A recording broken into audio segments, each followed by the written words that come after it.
today's episode, we're going to talk about Hayes Genetics International out of Hamilton, Ontario. Their expertise is dairy embryos, and they're selling them around the world. Once again, this word international, global. In the particular case I dealt with them, it was elite germplasm embryos of Holsteins to Australia. But I see Malaysia, I see other countries in Southeast Asia, Russia. So again, we're looking at a knowledge-based industry out of Southern Ontario that's selling product to the world. In this case, dairy embryos. I grew up on a farm, and I started working for a company called Hayes Farms International, who basically started the Canadian live cattle exporting in 1947, I think it was. And I worked for them for about 10 years, and they decided that they were going to close down their business, and I was able to carry on with their name and a lot of their clients. And so in 2003 we came to kind of a very sharp stop with live cattle exports from Canada, and we had mad cow, and there were no live animals leaving Canada probably for about 5 years, and our exports went from over $1 million to zero in one day, and we didn't have any income for a year.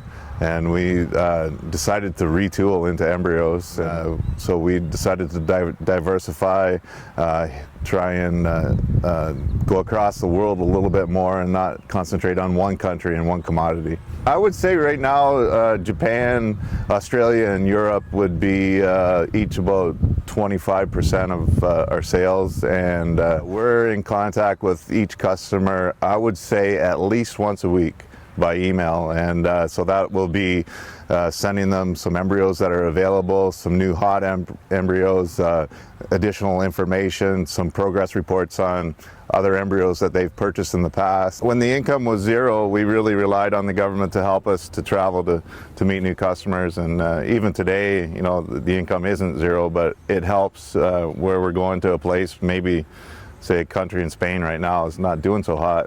It helps to you know, just prop up and support us to get there, whereas you know, we might not go to Spain if we didn't have some support. So our priority is dairy cattle. I'd like to venture into other areas and diversify into beef cattle and, you know, other species as well, but right now it's dairy cattle, and it's probably 90% Holstein and 10% of Jerseys and Brown Swiss and other smaller, more protein breeds. Well, we developed a good relationship with Genetics Hokkaido and Hokkaido, Japan, and they come about once a year to inspect heifers and cows in North America. So they were here last November. We're July now, so they were here 8 months ago. And we went across Ontario and Quebec and looked at the best of the best. Decided a mating sire with consultation from Genetics Hokkaido and the farmer, and bred, inseminated the animal, recovered the embryos, blood tested the animal, froze them, got the embryos government certified, and now we're to the point today where we assemble the embryos at Heartland and Listowel. Hi, I'm Lori. I'm from Heartland Vet Services, and I'm an embryologist there. So what I do is I actually assemble embryo shipments for Hayes Genetics, and we get them sent to us, and I go over the embryos and analyze them and make sure that what I get is correct. And then the CFI vet will put a seal on it. Once he's verified all the embryos, he'll put the seal through here. So he'll put a seal on, and then he'll lock it on so that nothing will happen to these embryos, and if it gets cut, you know they've been tampered with. We'll assemble all those embryos together 8 months after the initial contact on the farm, and we'll ship them on Air Canada Flight 001 on Saturday to Tokyo Narita Airport, and they'll be cleared by customs and the animal quarantine service at Narita. And they'll go to our agent in Japan, Nosawa and Company, and then they'll ship them to the North Island, over top of Fukushima, to the North Island in Hokkaido, Japan. They'll implant them in Hokkaido, and 9 months from then there'll be a bull calf or a heifer calf born. And if it's a bull calf, they'll bring that into a young sire program in Hokkaido. So I guess from start to end, it's probably about 3 years before they see a whole lot of return on investment, and then they set them into a performance testing program into Japan, and another 5 years later they'll have a proven bull in Japan, and probably $1 million bull at that point. And hopefully it's from one of these embryos that we're shipping today.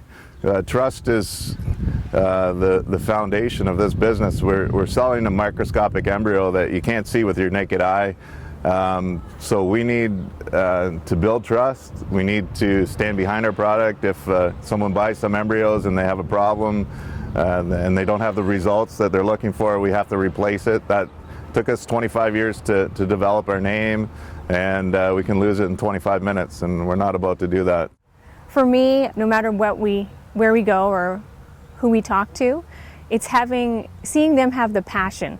Even at a very early age, we will have kids come up and see pictures of Canadian and US cows and know who they are, know when they won the championship, and be excited about investing in those animals. We've had a 15-year-old girl from Australia see something that she loved in a cow and save up and purchase embryos from Canada. There are lots of cultural differences, but no matter what there is, farmers know what they want.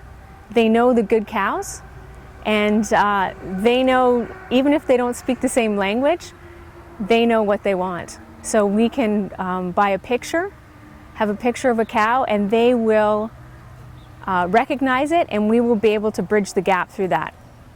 And I think in the future we'll be able to breed for lactose-free cows. We'll be able to breed for other healthy things that will end up on the consumer shelves, I hope, around the world. I think for us is just expanding our market. The world is a big place, and our vision is to help people grow in this industry. And again, I think it's limitless. And I think that's what we're really pushing towards, is touching areas of the world that can grow.